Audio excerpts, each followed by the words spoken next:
The drama surrounding women's basketball didn't arrive with a buzzer beater or a playoff upset.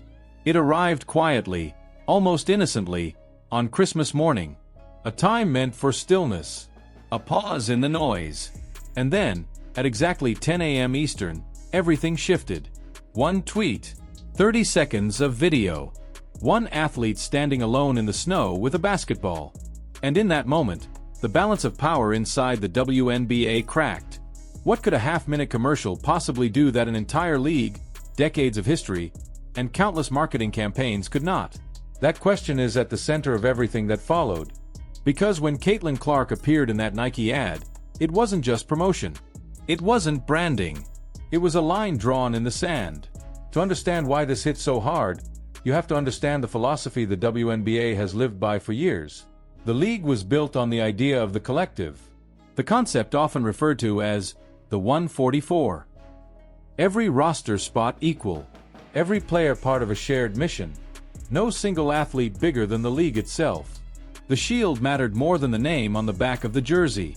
It was a protective strategy, designed to stabilize a league that fought for relevance in a sports world dominated by men, money, and massive media machines. If no one player became too powerful, then no one player could threaten the structure.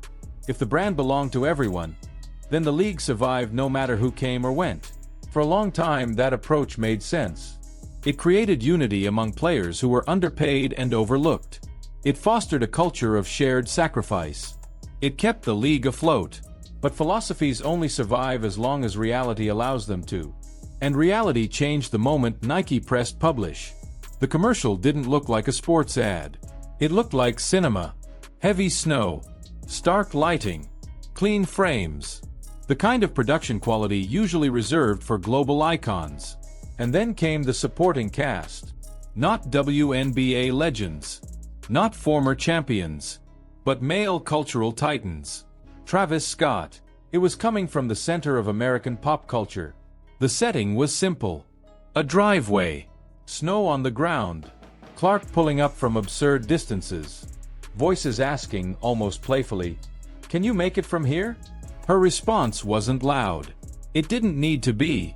From anywhere. 4 words that carried more weight than any press release the league has issued in years. And if you looked closely, you noticed something else. The WNBA logo was barely there. If it appeared at all, it was an afterthought. This wasn't Caitlin Clark, WNBA star. This was Caitlin Clark. Period. A brand. A phenomenon.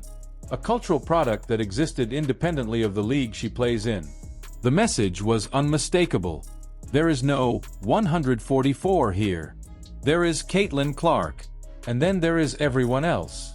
For Commissioner Kathy Engelbert, this wasn't just uncomfortable. It was a direct threat. Her entire leadership philosophy rested on balance, on control, on the league being the central power broker. And now, without asking permission, Nike had elevated one player above the institution itself. This wasn't collaboration. It was Nike flexing, saying openly that they didn't need the WNBA to sell shoes. They only needed Caitlin. The timing made it worse. Weeks earlier, the league had been promoting Unrivaled, a new off-season league positioned as a player-first alternative. A bold idea, an equity-based concept designed to keep talent visible, engaged, and profitable during the WNBA's off-season. The commissioner supported it publicly. It was supposed to be a pillar of growth. And then came the most telling detail. The league wanted Caitlin Clark involved badly. Reports surfaced of offers north of $1 million for just a few weeks of participation. Money that dwarfed her WNBA salary. A Messi-style offer meant to be impossible to refuse. Clark said no. She chose rest. Golf. Silence. The reaction from parts of the old guard was immediate and revealing. Whispers that she was selfish. That she was hurting the growth of the game. That she wasn't doing her part for the collective. And then Christmas morning arrived. And within 24 hours, Clark's Nike ad had generated more views than the entire Unrivaled launch campaign combined. 6 times more. In one day. That wasn't just embarrassing. It was definitive. It proved that Clark didn't need the league's projects to remain relevant. The projects needed her.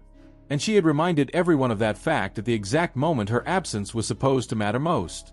That realization is what strips a commissioner of leverage. How do you manage a player who is bigger than the ecosystem you oversee? How do you discipline someone who drives the ratings, the attention, the sponsorship interest, and the cultural conversation? The financial optics only deepen the crisis. One of the commissioner's jobs is to make the league look wealthy and aspirational. But when a 30-second Nike commercial looks more expensive than an entire WNBA broadcast, the contrast becomes brutal. Clark is standing alongside multi-millionaire celebrities, wearing custom gear, filmed like a mythic hero. Meanwhile, her WNBA salary barely scratches six figures. The disparity is not subtle. It screams. It tells every viewer where the real money in women's basketball lives. Outside the league. With sponsors. With corporations that understand value. That creates a nightmare in collective bargaining negotiations. Because now the players can point to the screen and say, "Look at that. Look at what she generates. Why are we fighting over scraps?" Owners are reportedly furious. Not because Clark is succeeding, but because the league isn't seeing a dime of that explosion. Nike captures the value. The WNBA provides the platform for free. That's not jealousy. That's a business problem. But the most dangerous fallout isn't financial. It's personal. Inside locker rooms, comparisons started immediately. Aya Wilson, a three-time MVP and champion, also has a Nike deal. Her commercial dropped recently too. And side by side, the difference was impossible to ignore. Clark's ad was cinematic. Wilson's was seen as basic. Online narratives formed instantly. Whether fair or not, the perception became toxic. Nike is propping up Caitlyn at the expense of everyone else. Perception is everything in a league built on shared sacrifice. And this perception pours gasoline on existing tensions. The commissioner has already spent years trying to calm concerns about hard fouls, targeting, and resentment toward Clark on the court. This ad just reignited all of it. When veterans feel overlooked while a younger player gets the Jordan treatment, anger follows. And anger shows up in games, in fouls, in injuries, in drama that overshadows basketball itself. There's another layer that cuts even deeper. History. 4 years. WNBA marketing has honored its lineage. Cheryl Swoops, Lisa Leslie, Sue Bird. The torch passing from one generation to the next. But in this commercial, those legends were absent. Clark wasn't validated by women's basketball history. She was validated by men. By global celebrities. By pop culture power brokers. The message wasn't subtle. She doesn't need your blessing. She has theirs. That bypasses the league's hierarchy entirely. It alienates alumni who built the game when no one was watching. It creates a divide between new fans who only care about Clark and older fans who care deeply about legacy. And the commissioner is stuck in the middle, losing ground on both sides. This all ties back to a moment that now feels prophetic. Months earlier, reports surfaced of a tense meeting where the commissioner allegedly told players they should be grateful for the media rights deal she secured. The comment landed terribly. It framed the relationship as one of obligation, of hierarchy, of power flowing one way. The Nike commercial is the ultimate rebuttal. Clark didn't say a word. She didn't have to. The footage said it all. I don't need to be grateful. I am the value. When Nike is paying her tens of millions while the league pays her a fraction, the math speaks louder than any speech ever could. This is the power flip. The moment when the player becomes more valuable than the institution meant to contain her. We've seen echoes of this before, most notably in the NBA. But this is more extreme. The economic gap between Clark and her peers is enormous. They share a court but live in different financial universes. And lurking beneath all of this is the question no one in the league wants to ask out loud. Is the WNBA big enough for Caitlyn Clark? Because the commercial doesn't feel domestic. It feels global.